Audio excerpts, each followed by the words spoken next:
Salut les amis, j'espère que vous allez très bien, bienvenue sur Online TV. Nouvelle vidéo aujourd'hui, mais on va se pencher beaucoup plus du côté de l'actualité. Alors comme vous l'avez vu sur les titres, récemment il y avait une vidéoconférence entre les présidents ukrainiens et les présidents de l'Union africaine.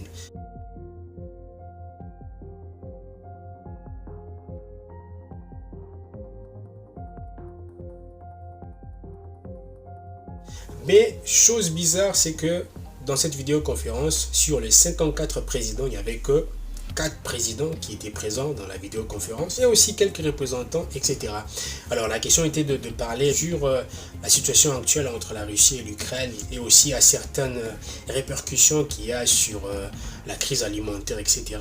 Mais avant cela, on va faire un petit pas en arrière. Si vous vous souvenez bien sûr, ça fait 2 ou 3 semaines, le président Macky Sall, qui est le président sénégalais, qui est aussi le président en exercice de l'Union africaine, était simplement allé en Russie pour voir Poutine, pour aussi traiter par rapport à cette même question sur la crise alimentaire qui est à cause du conflit entre la Russie et l'Ukraine. Avant cela, le 17 mars, il y avait vote aux Nations Unies visant à condamner l'invasion en Ukraine, mais il n'y avait que 17 pays africains qui s'étaient abstenus carrément, qui avaient dit, bon écoute, nous, on n'est ni pour ni contre, mais les restes des pays étaient pour simplement la Russie. Alors, c'est une manière de témoigner un certain soutien à la Russie, etc. Alors, qu'est-ce qui se passe? C'est que quand Macky Sall est allé voir le président Poutine, lui demandant que si il pouvait simplement débloquer des blés qui étaient coincés et des engrains, parce que il y a certaines familles africaines qui payent les pots cassés, qui en souffrent à cause de la famine, à cause du manque de blé et des engrains, précisément pour la facilité de l'agriculture, etc. Alors, chose qui m'a vraiment choqué, c'est que certains pays africains qui étaient tout simplement pour la Russie. Et qu'est-ce que Poutine dit à Macky Sall? Il dit, écoute, il lui fait comprendre simplement que la cause de la crise alimentaire actuelle, c'est simplement dû aux sanctions de l'Occident sur la Russie. Et pour débloquer les blés pour aller en Afrique, il faudrait que l'Occident puisse ôter les sanctions infligées à la Russie. Alors, chose qu'on sait qui est pratiquement impossible parce que l'Union africaine, on le sait tous bien que l'Union africaine ne pèse pas sur l'Occident, carrément, parce que la majeure partie des pays africains sont dépendants de l'Occident et aussi Macky Sall, il ne pèse pas sur l'Occident pour demander à ce que l'Occident puisse ôter les sanctions infligées à la Russie pour que la Russie en fait puisse débloquer une certaine quantité des blés qui sont bloqués pour aller en Afrique parce qu'il y a des familles qui meurent de faim à cause du manque de blé et des engrais, etc. Alors moi je pense que Poutine, peut-être à cause d'un certain soutien bénéficié par certains pays africains, il aurait pu dire bon ok, on va débloquer une quantité de blé qui va simplement aller en Afrique pour subvenir aux besoins des Africains qui meurent de faim. Mais Poutine demande simplement que l'Union africaine puisse demander aux Occidentaux d'ôter les sanctions infligées à la Russie. Et c'est alors que la Russie pourra débloquer une certaine quantité de blé pour tout simplement envoyer en Afrique. Alors cela prouve simplement que c'est ni aujourd'hui ni demain qu'il y aura un certain déblocage des tonnes de blé qui sont coincées pour une petite quantité vers l'Afrique, etc. Ça montre simplement que ce sera carrément une chose peut-être impossible, peut-être une chose qui prendra beaucoup plus du temps. Donc voilà. Mais la chose qui m'attriste le plus dans cette affaire, c'est que comment un si grand continent comme l'Afrique puisse quémander du blé parce que elle meurt de faim. Je sais pas trop quel mot dire, mais ça c'est quelque chose qui est très triste parce que l'Afrique en elle-même, c'est un continent qui naturellement pouvait nourrir toute la planète entière. Mais chose curieuse, c'est que l'Afrique tout simplement en train de quémander, toujours là à tendre la main pour avoir les blés, avoir la nourriture, etc. C'est très choquant parce que toutes ces choses, d'une manière naturellement parlant, l'Afrique est largement capable de se prendre en charge du point de vue alimentaire, mais ce n'est pas le cas. On préfère toujours tendre la main à l'Occident pour demander à manger et on est dépendant parce que la plupart des pays africains sont largement dépendants de l'Occident, alors que le blé et ce qui va avec, on est largement capable soit de s'en passer, soit d'en produire tout simplement en Afrique. C'est largement possible. Mais la question est pourquoi cela n'est pas possible.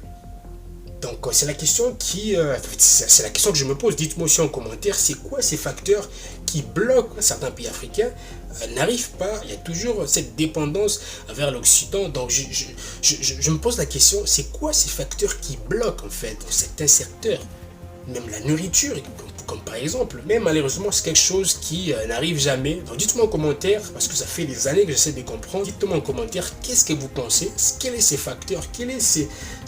Qu'est-ce qui bloque en fait? Donc bref, on va revenir un peu par rapport au discours du président ukrainien face à l'Union africaine. C'est pour cela que la crise alimentaire dans le monde continuera tant que cette guerre coloniale continuera. La guerre de la Russie contre notre État et contre nos ports qui sont bloqués. L'Afrique est en fait otage. Elle est l'otage de ceux qui ont commencé la guerre contre notre État. Le président ukrainien dirait ceci, que l'Afrique est l'otage de ceux qui nous font la guerre. C'est-à-dire que l'Afrique est simplement l'otage de la Russie.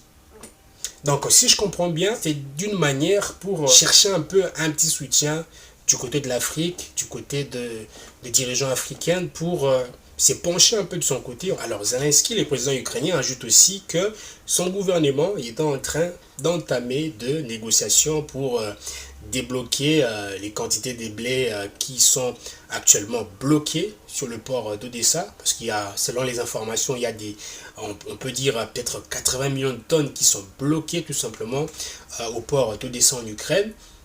Donc c'est vraiment une quantité qui est très considérable, et c'est aussi la cause de la crise alimentaire qui s'annonce, ou soit qui commence déjà d'une manière générale. Ce qui me dérange le plus, c'est que le président ukrainien n'a même pas évoqué, ou soit ne s'est même pas excusé par rapport à la traitance de soldats ukrainiens envers les étudiants africains qui étaient simplement bloqués en Ukraine, qui ne pouvaient pas sortir, et dont les soldats ukrainiens refusaient totalement à faire passer nos frères africains qui étaient bloqués du côté de l'Ukraine. Alors moi qui vous parle, je connais tout ce qui s'est passé, j'étais là en train de voir tout ce qui s'est passé, donc ce n'est pas que j'ai entendu à gauche à droite, j'étais vraiment là, j'étais là en train d'assister à toute cette scène. C'était une scène qui était très difficile pour tous les étudiants africains qui cherchaient tout simplement de quitter l'Ukraine et qui ont subi des inégalités, parce qu'il y avait des Ukrainiens qui étaient plus favorisés par rapport aux Africains. On dit, bon, vous êtes Africains, vous attendez, d'abord les Ukrainiens, après vous, bon, on verra après. Donc il y a ceux qui ont passé voire 4-5 jours à la frontière et qui cherchaient simplement le moyen de traverser pour partir de l'Ukraine, mais ce n'était pas le cas. Donc il y a beaucoup d'Africains qui ont subi des actes que je dirais des actes racistes, on peut le dire comme ça, donc je ne mâche pas le bon, puisque moi-même j'étais là présentement, je sais vraiment ce qui s'est passé.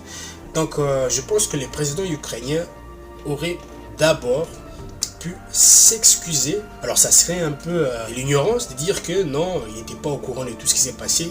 C'est faux et archi faux, parce qu'avec tout ce qu'il y avait comme information, tout ce qu'il y avait comme image et tout, sûr et certain qu'il était aussi informé. Mais chose curieuse, c'est que tout au long de son discours, il ne s'est même pas excusé sur toute la traitance qu'ont subi les étudiants africains qui essayaient simplement de quitter l'Ukraine pour se mettre à l'abri. Donc c'est la chose qui m'a vraiment plus attristé. Je sais pas, dites-moi en commentaire. C'est parce que c'est l'Afrique, c'est parce que c'est l'Africain qu'on est contraint à faire certaines choses. Je ne sais pas, dites-moi.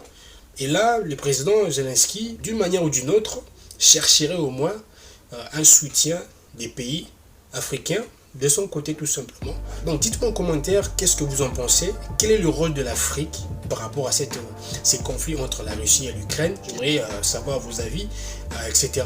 Donc c'est un peu ce que je voulais vous partager aujourd'hui dans cette vidéo. Pour ceux qui ne sont pas encore abonnés, on s'abonne, on like, on partage et dites-moi en commentaire. J'aimerais vraiment vous voir dans le commentaire pour discuter un tout petit peu. Donc on se retrouve à la prochaine. Allez, ciao.